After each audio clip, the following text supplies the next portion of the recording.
দিল্লিতে ঠান্ডা ঘরে বসে থেকে এসআইআর করা যাবে না, বাংলায় এসআইআর করতে গেলে বাংলায় আসতে হবে।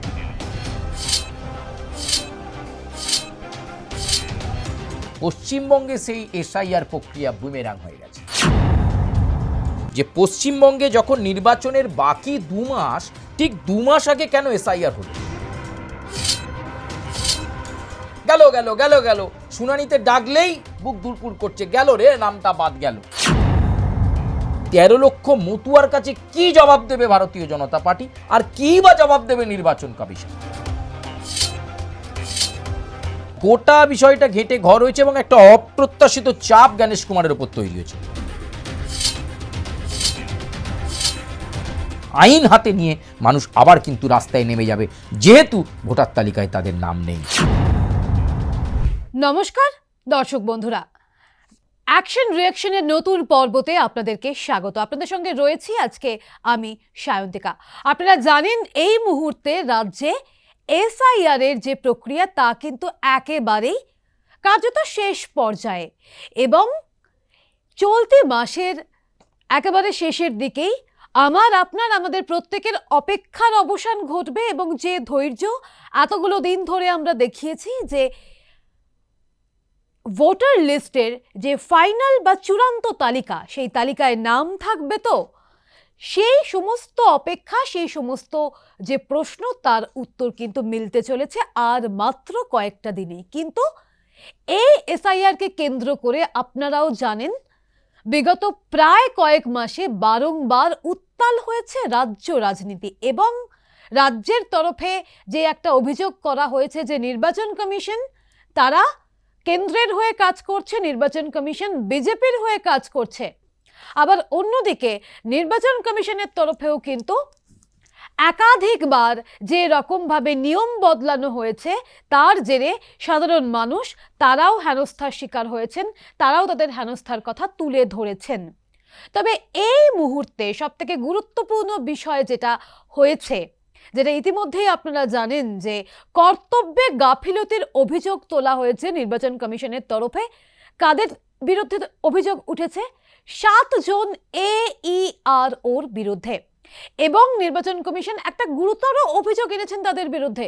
কি সেই অভিযোগ?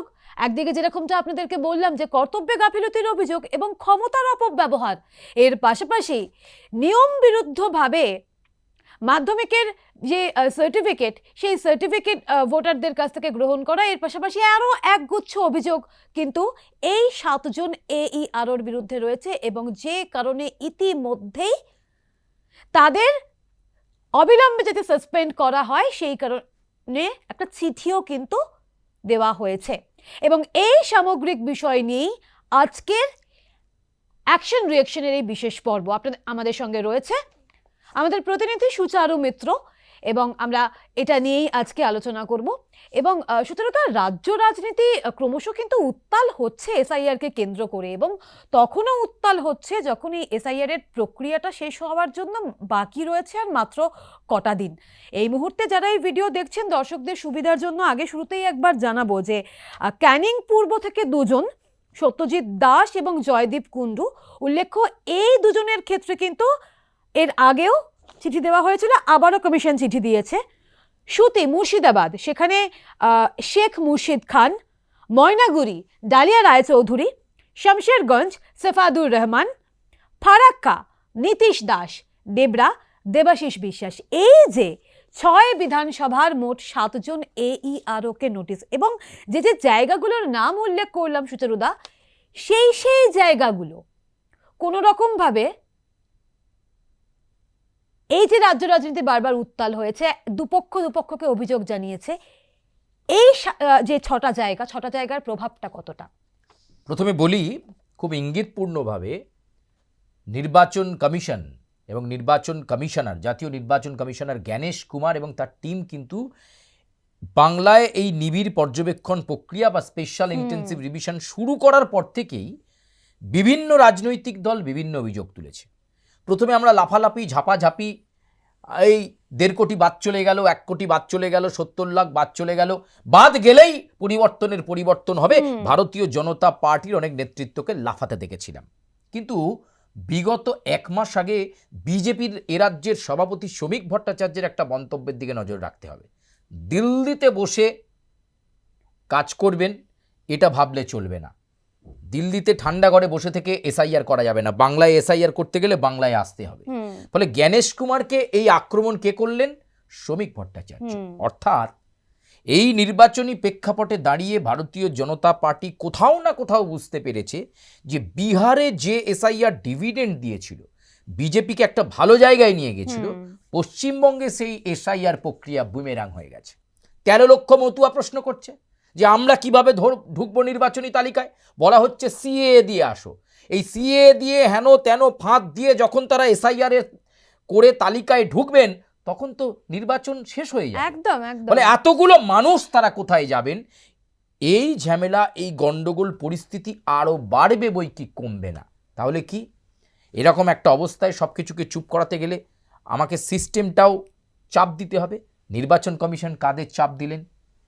চাপ দিলেন এই আরোদের।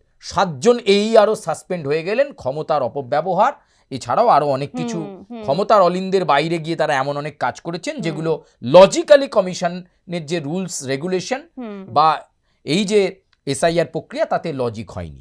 কিন্তু অনেকেই প্রথম থেকে প্রশ্ন তুলেছেন যে পশ্চিমবঙ্গে যখন নির্বাচনের বাকি 2 মাস, ঠিক 2 মাস আগে কেন এসআইআর হলো? স্বাধীনতার পর থেকে সায়ন্তিকা এই রাজ্যে 13 বার এরকম বিশেষ পর্যবেক্ষণ হয়েছে। শুধু সেটা ছিল আইআর, ইন্টেন্সিভ রিভিশন। খালি একটা শব্দ যুক্ত হয়ে গেছে, স্পেশাল ইন্টেন্সিভ রিভিশন।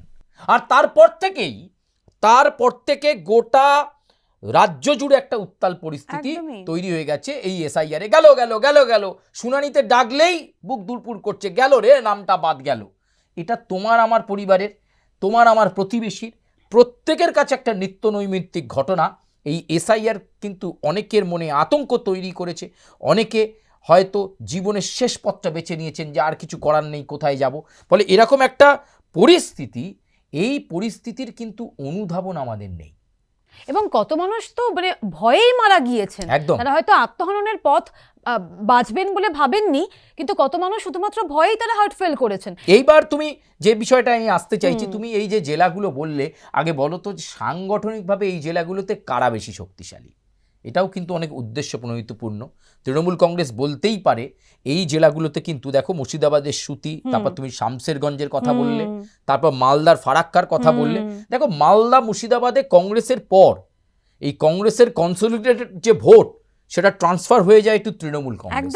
ফলে এই মুহূর্তে তৃণমূল মুর্শিদাবাদ মালদায় অনেক বেশি শক্ত।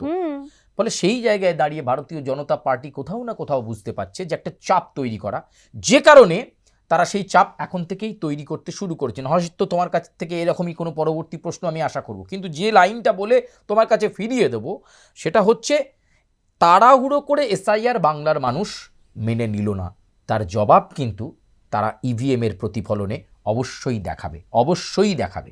আমি আবার বলছি, বিহার বা অন্যান্য রাজ্যে এসআইআর প্রক্রিয়া একরকম, পশ্চিমবঙ্গে একরকম। পশ্চিমবঙ্গবাসী একটাই প্রশ্ন তুলছে, 2025 সালে জানুয়ারি ফেব্রুয়ারি মাসে করা যেত না? সেই সময় তো কোনো নির্বাচন ছিল না। ওই অর্থে 2025 সালে 24-এর লোকসভা নির্বাচনের পর বড় কোনো নির্বাচন সম্মুখীন হয়নি পশ্চিমবঙ্গ। তাহলে তখন ধীরে সুস্থে করা যেত, যাদের প্রবলেম হচ্ছে শুনানিতে দেখে সর্ট আউট করা যেত। 13 লক্ষ মতুয়ার কাছে কি জবাব দেবে ভারতীয় জনতা পার্টি, আর কি বা জবাব দেবে নির্বাচন কমিশন? শুধু এখানেই শেষ নয়, তুমি নদিয়া জেলার বিভিন্ন প্রান্তে চলে যাও, তুমি মুর্শিদাবাদ মালদার প্রান্তিক পর্যায়গুলোতে চলে যাও, জেলা সীমান্তবর্তী অঞ্চলগুলোতে চলে যাও, প্রত্যেকটা ক্ষেত্রে একই চিত্র। তারা ভেবে পাচ্ছেন না কি করবেন। ফলে জনতার মানুষের ভেতরে থাকা বিক্ষোভ আজ প্রতিবাদের রাস্তায়। আজকে কোথাও তারা ডিএমকে ঘেরাও করছেন, কোথাও ডিএম অফিসে আগুন লাগিয়ে দিচ্ছেন, কোথাও এই পরিস্থিতি সামলাতে কিন্তু জ্ঞানেশ কুমার ফেল করেছেন, ডাহা ফেল একথা বলা যায়। এবং পরিস্থিতি সামলাতে, কারণ বিজেপি তো ভেবেছিল যে এই এসআইআরকে কেন্দ্র করে এটা একটা তাদের কাছে নির্বাচনের ইস্যু হয়ে যাবে, এবং তুমি যেরকমটা বললে ওটা তাদের কাছে একটা বুমেরাং হয়ে গেছে। সেই বুমেরাংটা আরও কখন বেশি হলো বলে তোমার মনে হয়, যখন মুখ্যমন্ত্রী মমতা বন্দ্যোপাধ্যায় একেবারে এই এসআইআরকে নিয়ে পৌঁছে গেলেন সুপ্রিম কোর্টে? একদম, মানে তিনি একটা মাঠ তৈরি করলেন এবং সুপ্রিম কোর্টের জায়গায় একজন রাজ্যের মুখ্যমন্ত্রী তিনি নিজে সওয়াল করছেন, সেটা খুব গুরুত্বপূর্ণ বিষয়। এবং ছোড়নেওয়ালা বাত নেই, হ্যাঁ, এটা তৃণমূল কংগ্রেস বুঝিয়ে দিল। কারণ প্রথম থেকেই অভিষেক বন্দ্যোপাধ্যায় বলেছিলেন, তৃণমূলের শীর্ষ নেতৃত্বরা বলেছিলেন যে একটা বৈধ ভোটারের নাম বাদ গেলে আমরা কিন্তু ছেড়ে কথা বলবো না। ফলে এখন গোটা প্রক্রিয়াটা ঘেঁটে এই আরোগুলো কি করবে, এরা তো মানে দাবার ঘুঁটির মতো। একদম এই 7 জন এই আরও এখন সাসপেন্ড হয়ে তাদের এখন চিন্তা ভাবনা হলো তারা যে সরকারি চাকরিটা করেন সেই চাকরিটা থাকবে কিনা, স্যালারিটা আটকে যাবে কিনা, তার পরিবার এখন একটা বিরাট চিন্তায় পড়লো।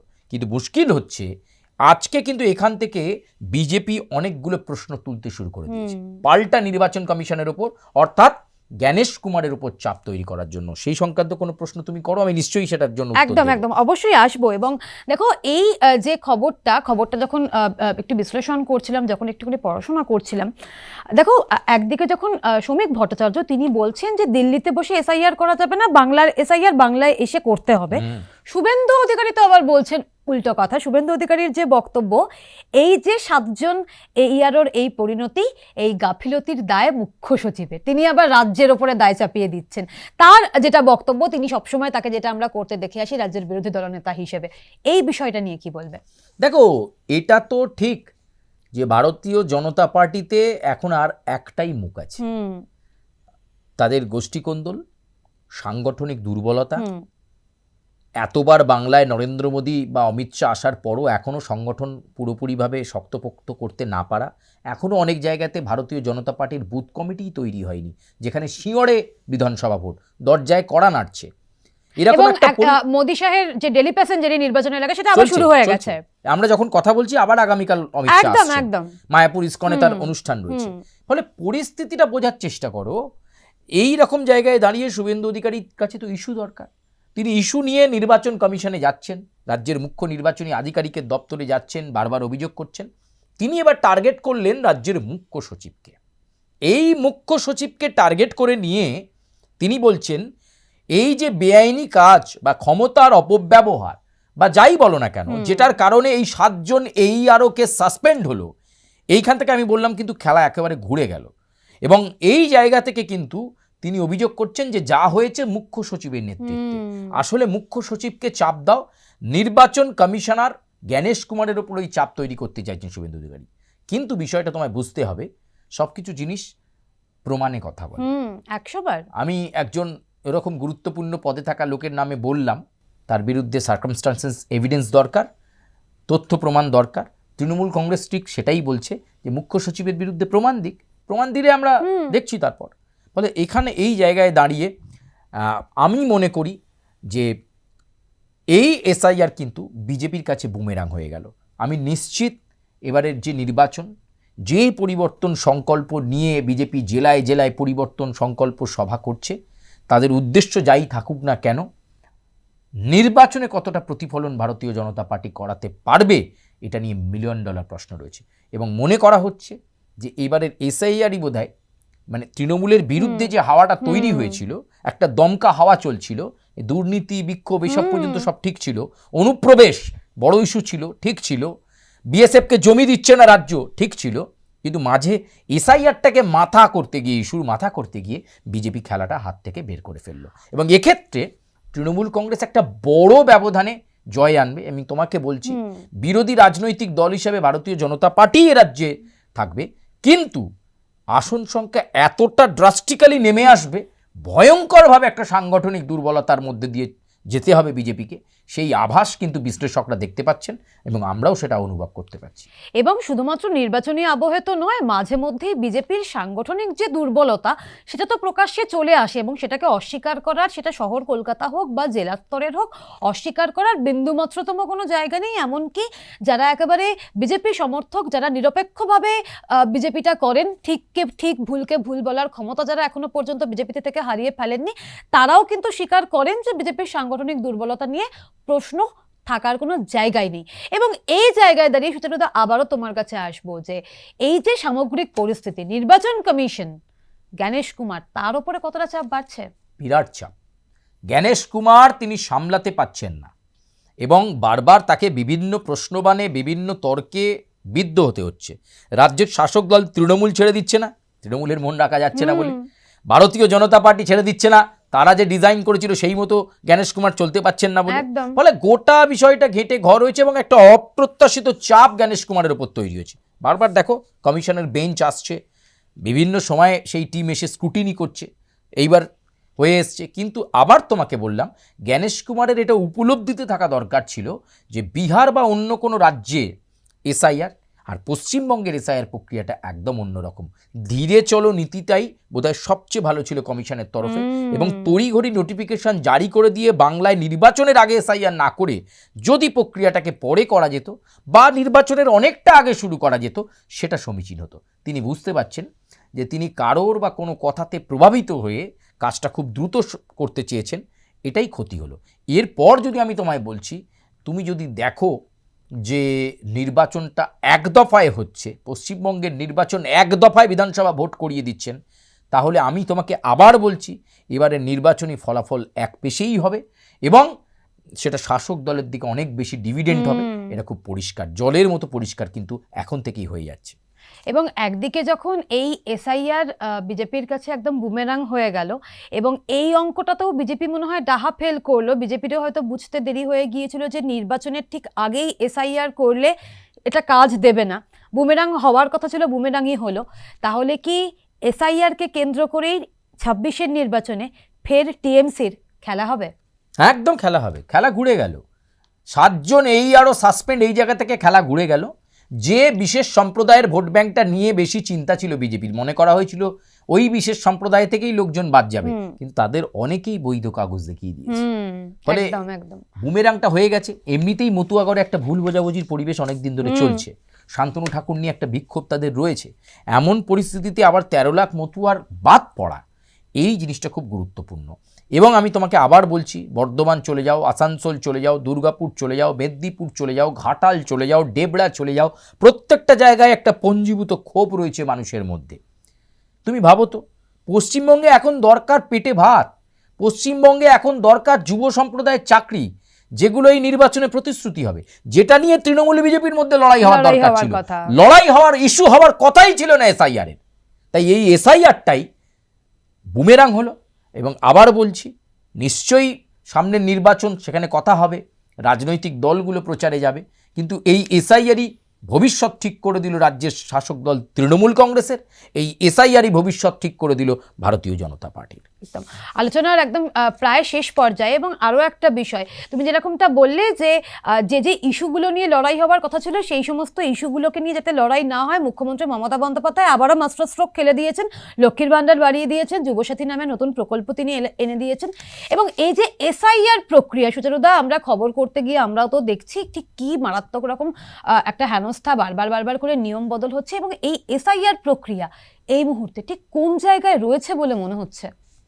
দেখো, এসআইআর প্রক্রিয়া শেষের পথে, কিন্তু পঞ্জীভূত বিক্ষোভ নিয়ে আবার কিন্তু এ মাসের শেষেই, মানে 28 তারিখটা যেই গড়াবে, 1 মার্চ পড়বে, দোলের আগে একটা ব্যাপক গন্ডগোল পরিস্থিতি তৈরি হওয়ার একটা সম্ভাবনা, বহু নাম বাদ যাওয়ার একটা আশঙ্কা, বহু নাম বাদ তো পড়েই রয়েছে।